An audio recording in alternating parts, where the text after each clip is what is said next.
A private gold transport flight crossed the skies above Nevada just after midnight. 23 passengers, 6 armed robbers, and 1 quiet man sitting near the back window seat. Nobody noticed him until the plane suddenly disappeared from radar. The flight had departed from Reno, carrying sealed government gold bars headed toward Chicago. Most passengers believed it was an ordinary overnight charter flight.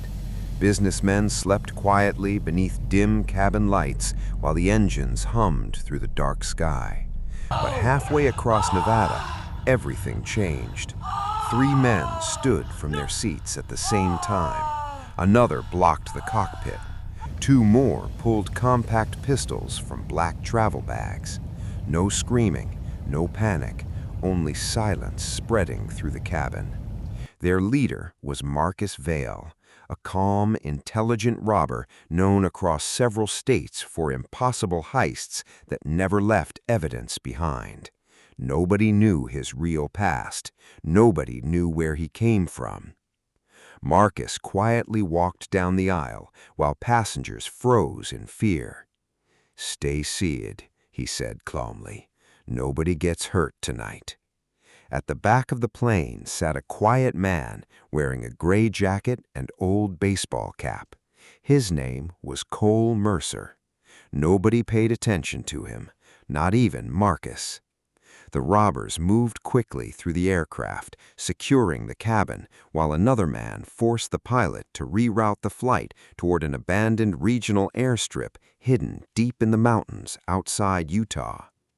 Everything looked perfectly planned until turbulence hit. The aircraft shook violently as freezing winds slammed against the fuselage. Cabin lights flickered overhead while passengers grabbed their seats. Outside the windows, snow-covered mountains appeared beneath the clouds. The pilot warned them they were flying too low. Marcus ordered him to continue. But then the plane's navigation system failed completely. Something was wrong, very wrong. Inside the cockpit, warning alarms began flashing red. The hidden mountain runway was buried beneath fresh snow. The pilot turned toward Marcus. "If we land there, this plane won't survive." For the first time that night, Marcus looked nervous. The passengers began whispering in fear, while snow and ice battered the aircraft harder every second.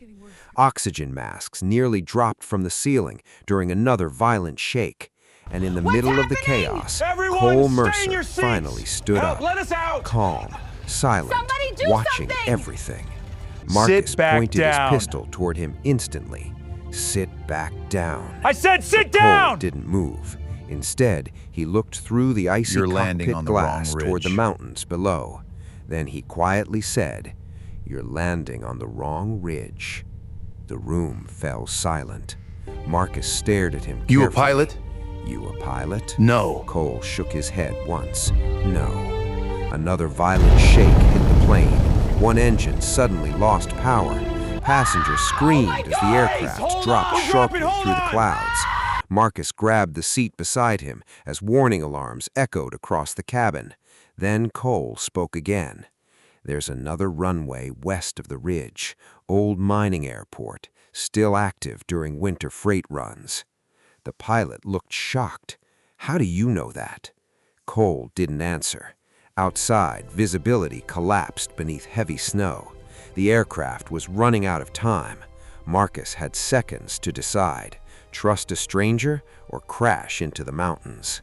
Finally, Marcus lowered his pistol. "Show us." Cole stepped into the cockpit calmly and studied the terrain below through the storm. His face remained cold and focused while passengers watched silently behind him. Slowly, he guided the pilot west through the mountains. Minutes later, dim runway lights appeared through the snow, an old freight airstrip hidden between frozen cliffs. The aircraft slammed onto the runway hard but safely, sliding across ice before finally stopping beside abandoned hangars. Everyone survived, but the night was far from over. Marcus and his crew unloaded the gold into armored trucks hidden near the runway, while passengers remained inside the aircraft under guard. Cole quietly watched everything, still saying almost nothing.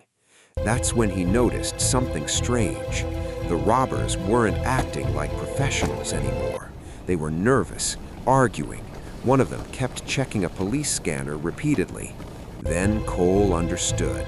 Marcus's crew had been betrayed. Somebody else was coming. And minutes later, headlights appeared across the snowy valley. Not police, another armed crew. Heavier weapons, more vehicles. Marcus stepped outside the truck slowly, realizing the truth too late. The buyers planned to kill everyone and take both the gold and the aircraft. Gunfire exploded across the frozen runway. Passengers ducked beneath seats while armed men fought between the hangars.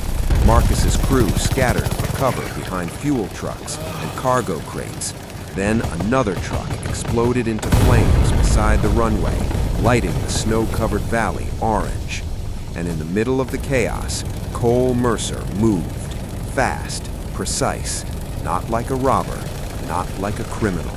He pulled terrified passengers toward emergency exits while bullets shattered nearby windows. He helped the injured pilot escape through the side hatch and guided adults behind cargo barriers near the hangars. Marcus noticed immediately. "You're not who you said you were." Cole looked toward the burning runway, then finally answered, "I never said anything." The rival crew pushed closer through the snow, while passengers became trapped between both sides. Marcus realized they would all die if the fuel station exploded. For the first time in his life, the robber who stole millions looked completely helpless. Cole made his choice. He grabbed one of the abandoned armored trucks and drove directly across the runway toward the fuel station, while bullets tore across the ice around him. Passengers watched through the storm as the truck smashed into a drifting fuel trailer seconds before it reached the aircraft. The trailer spun harmlessly into a snowbank. An explosion shook the valley, but the aircraft survived. So did the passengers. By sunrise, federal helicopters finally arrived over the mountains. The rival crew had vanished into the forest. Marcus's surviving men surrendered quietly beside the frozen runway. And Cole Mercer? He disappeared before authorities landed. No goodbye, no reward, nothing. Hours later, investigators discovered the truth. Years earlier, Cole had once been part of a robbery crew himself, until a failed heist killed innocent people during a hostage escape. After that night, he vanished completely. Nobody knew where he went until now. The news later called it the final heist that never happened. But the passengers remembered something different. Not a robber, not a criminal, just one quiet man who saved an entire plane full of strangers Thank you for before everything, disappearing Cole. back We owe you our into lives. America You're a without hero, a mister. trace.